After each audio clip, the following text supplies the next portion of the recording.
In the natural world, a parasite has a very simple job. It is a creature that lives on or inside another living thing. We call that other living thing the host. The parasite takes food, energy, and a safe place to live from the host. And in return, it gives absolutely nothing back. Think about a tick or a tapeworm. They are classic parasites, but nature has a golden rule for them. The most successful parasites never kill their host. They only take what they need to survive. They know through millions of years of instinct that if they take too much and the host dies, the parasite will die right along with it. If we judge humanity by this biological rule, we are not just a parasite. We are a very bad, very short-sighted one. Welcome. Today we are going to look at a very uncomfortable truth. We are going to look in the mirror, not as a single person or as countries, but as an entire human race. In the long history of planet Earth, humans have only been here for a tiny fraction of a second, but in that short time, we have changed from being just another animal in the forest to action like the absolute masters of the world. We have rewritten the rules, but instead of living in harmony with our planet, we have started to eat the very things that keep us alive. From the dirt we walk on, to the animals we share it with, down to the cheap clothes we wear every day. We have built a modern world that acts like a disease on the earth. Today, we will break down exactly why humans act like the ultimate parasite, and we will ask the square question: is it too late to change our ways and become partner to the earth instead? To understand our current problem, we have to look back at how we started. For hundreds of thousands of years, early humans lived by the exact same rule as the bears, the deer, and the birds. We had to adapt to our environment. If the winter was too cold, we had to move or find warmer skin. If there was no berries or animals to hunt, our numbers dropped. We were a small part of a giant web. But then, something huge changed in our brains. We discovered how to make fire. We learned how to plant seeds and farm. Later, we built massive machines and factories. We realized that we no longer had to adapt to nature. Instead, we could force nature to adapt to us. This is the exact moment the parasitic relationship truly started. We stepped outside the circle of life and put ourselves far above it. Think about how we build our cities. A nature forest is a perfect system where a tree drops a leaf, that leaf rots and becomes food for the soil. Bugs eat the leaf, birds eat the bugs. Every single thing has a purpose and there is absolutely zero waste. Now, look at what we do. We arrive at a beautiful piece of land. We cut down the ancient trees that act as the breathing lungs of the planet. Then we pour thick, hard concrete over the living dirt, suffocating all the life underneath it. We force rivers to change their paths so we can build houses. We blast giant holes in mountains to get rocks and metals. We call this progress or development. But if you look at it from the Earth's point of view, it looks exactly like a sickness spreading across the skin. We don't bend when the wind blows. We build huge walls to block it. We don't join the ecosystem. We pave a parking lot over it. We want to make the whole world perfectly comfortable just for one species, us. But by doing that, We make the world impossible to live in for millions of other species. We take the space, we take the resources, and we give back nothing but exhaust and trash. Let's talk about those other species, the animals and the plants that share this floating rock with us. If you read human history, you will see that we used to respect animals. We knew their power. But today, we look at nature and only see things we can sell. To modern business, a beautiful old tree is not a living thing that helps balance the climate. It is just wood to sell. A river is not the blood of the land. It is just a place to dump out dirty water. But the most violent example of our parasitic nature is how we treat animals. Think about the weight of all the mammals on Earth. If you put every single wild mammal left in the world on a giant scale, they would make up only 4% of total weight. Just 4%. Humans make up 34%. So, what is the remaining 62%? It is our farm animals, cows, pigs, and sheep. We have completely wiped out the rich, beautiful variety of wild animals. In their place, we have created an artificial suffering population of animals bred only to be eaten by us. Factory farming is the most ruthless machine a parasite could ever invent.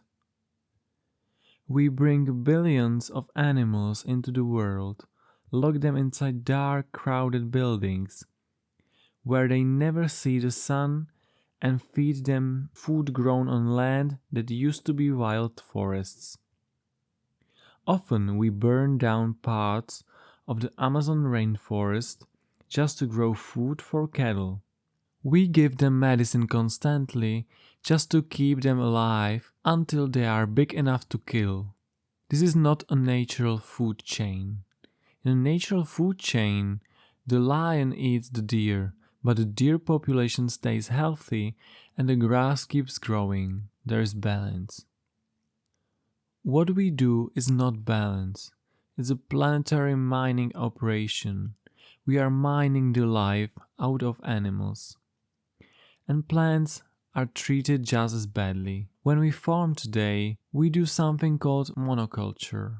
We take thousands of acres of land and plant only one thing, like corn or wheat. Nature hates this. Nature loves variety. Because we force the land to grow only one thing, the soil gets sick. To fix it, we dump harsh chemical fertilizers and poisons on it. We kill all the natural bugs and good bacteria. Eventually, the soil becomes that dirt that can't grow anything without our artificial chemicals. We drain ancient underground lakes just to water these unnatural fields. We are sucking the life out of the host. Taking from the land and animals is only the first part of being a parasite. The second part is the toxic waste we leave behind. Every living thing makes waste, but nature's design is perfect. The waste of one animal becomes the food for a plant or a bug. Everything is recycled naturally. But humans, we invented a material that nature literally does not understand. Nature does not know how to eat it, break it down or recycle it. That material is plastic. Since the 1950s, we have made billions of tons of plastic. In some ways, it is a brilliant invention. It is cheap, light, and it lasts forever. But the fact that it lasts forever is exactly why it is a poison to the planet. Think about a plastic water bottle. To make it, we pump oil deep from inside the earth. We use huge amounts of energy to turn that oil into plastic. We shape it into a bottle, fill it with water, and ship it across the world. You buy it, drink the water in 10 minutes, and throw it in the trash. But there is no magical place called away. That single plastic bottle will exist on this earth for hundreds, maybe thousands of years. It doesn't disappear. It just breaks into smaller and smaller pieces called microplastics. Today, these tiny pieces of plastic are everywhere. They are at the deepest bottom of the ocean. They are falling with the snow on top of the highest mountains. They are in the rain that falls on our cities. They are even inside the fish we eat and inside our own blood. We have turned our oceans into a giant plastic soup. We are choking our host from the inside. At the same time, our factories and cars pump thick smoke and invisible gases into the air. This changes the weather, making the planet dangerously hot. We dump heavy metals and chemicals into the rivers, which flows to the sea and create huge dead zones. In these dead zones, there is no oxygen left in the water. Everything that swims there just stops breathing and dies. We act like the earth has an endless amount of gifts to give us and an endless ability to absorb our garbage. It is the highest form of human arrogance. If you are listening to this, you might be asking, why do we do this? Are humans just born evil? No, we are not evil. We are stuck in a trap. It is a system we built ourselves, a mental parasite called consumerism. It is the belief that buying things will make us happy. Our modern world is built on a lie. The lie says that businesses must constantly grow, sell more, and make more money every single year. But it is mathematically impossible to have endless growth on a planet that has a limited amount of space and resources. To keep the money flowing, the system tells us we needed to buy things, use them for a short time, and throw them away. Look at the clothes you are wearing right now. The way we make clothes is one of the most destructive forces on Earth. 100 years ago, clothing was expensive and made to last. People fixed holes and wore items for decades. When the clothes finally wore out, they were made of natural things like wool or cotton, so they just rooted back into the earth. Today, we have something called fast fashion. Huge clothing brands make new styles every single week. We are trained to buy a cheap shirt for $5, wear it to one party, and then throw it in a garbage because it is no longer trendy. But let's look at the real cost of the cheap cotton shirt. It took thousands of liters of clear drinking water just to grow the cotton. That water is often stolen from the places that desperately need it. Whole lakes in the world have been dried up just to water cotton farms, turning wet habitats into dry deserts. If your shirt is made of a cheap polyester, it is literally made out of oil. And every time you wash it in your washing machine, thousands of tiny plastic threads break off, go down the drain, and flow straight into the ocean. And who made the shirt? Usually, it is a person in a poor country working 14 hours a day in a dangerous factory, earning almost no money. The parasite system doesn't just abuse nature, it abuses other humans just to make the clothing cheaper. We buy things we don't need. We use money we don't have just to impress people we don't even know. We have confused buying stuff with having a good life. When you look at the whole picture, the endless concrete, the dark factory farms, the oceans filled with plastic, the mountains of thrown away clothes, it is very easy to feel sad. But it is easy to think that humans are just a terrible sickness. The earth will be much better off without us. But nature shows us another way. In the wild, being a destructive parasite is not always the end of the story.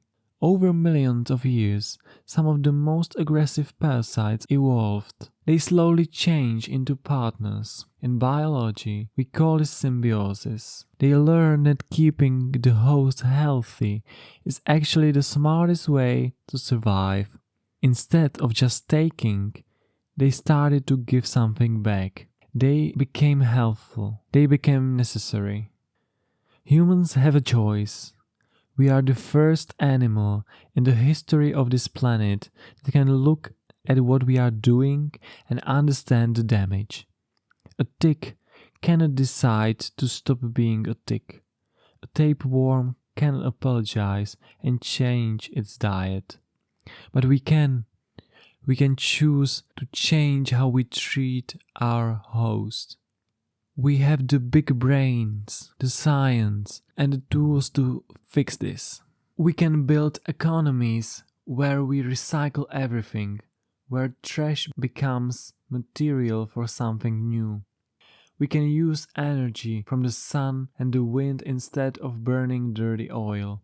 We can design green cities that have a spaces for trees, birds, and water to flow naturally. We can look at a cow or a pig and see a living creature that deserves respect, not just a product on a shelf. We can decide to buy less. We can fix our old clothes. We can remember that we are not the owners of this planet.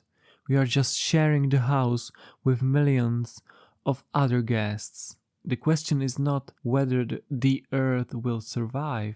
The Earth has survived giant asteroids, ice ages, and volcanoes. The Earth will still be here long after our cities turn into dust and our plastic is buried deep underground. The Earth will eventually heal itself. The real question is, will we grow up?